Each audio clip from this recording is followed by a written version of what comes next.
I think it would go away if you just kiss me once, you know, because it wouldn't be like this obsession thing.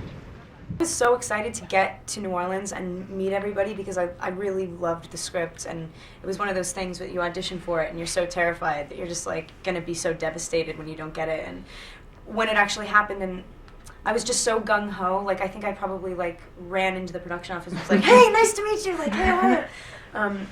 And then I saw like how into it he was. He'd been making this book. Mm-hmm. He'd just come back from a road trip that I had no idea about, and he had just, you know, he'd been working on the film 2 weeks more than me, and it was like one of the coolest experiences. It was also amazing was there were only literally 3 of us in a car for 2 months, and that is so rare on a film that it's so intimate and so small that it's actually just 3 people, and it means that the work can be stronger than normal because you only have those 3, and you can have all the discussions and the intimacies that you gain from sitting in a tiny space with someone for 2 months. So it was great. It was a unique experience. Right. It's not dulled down by like a million other, you know, not that you have a million opinions on any set, like in terms of what you're doing acting wise, but when you feel like you can own a movie, it's a different experience. It's like this very, very much between the director William, myself, and him, and Maria was in sort of a different part of the movie than us, but it was ours, and that's a really rare.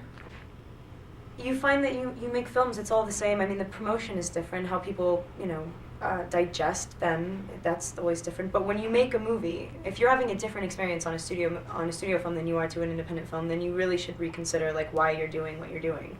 It was so far from who I am, this character. It was actually perhaps one of the most enjoyable characters I've ever played. Also because he's so weird and kind of wonderful that I just kept going for it and waiting for someone to go, no, you're acting too strange, which occasionally they had to do. But it was a complete. I felt like acting. Actors often don't grow up. It's a kind of Peter Pan syndrome because they're basically playing kids all their life. And certainly on this film, I felt like we 3 of us who got on incredibly well were sort of pissing around basically for a month and a half, taking it seriously but also having a lot of fun. And he was a joy to play. And tell me about Spain. What do you like the most about Spain? I have always said from my really my brief travels throughout Europe on the press tours for Twilight, my favorite place to stay so far has been Madrid. I don't really know why. It was just so beautiful, and I went to museums, and the people were amazing. The food was. It's like why you like a place. It was just really nice. I had a good feeling there.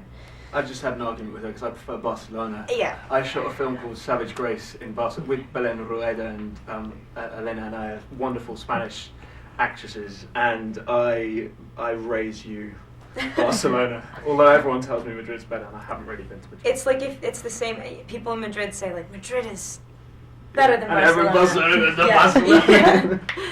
Yeah. Thank you so much.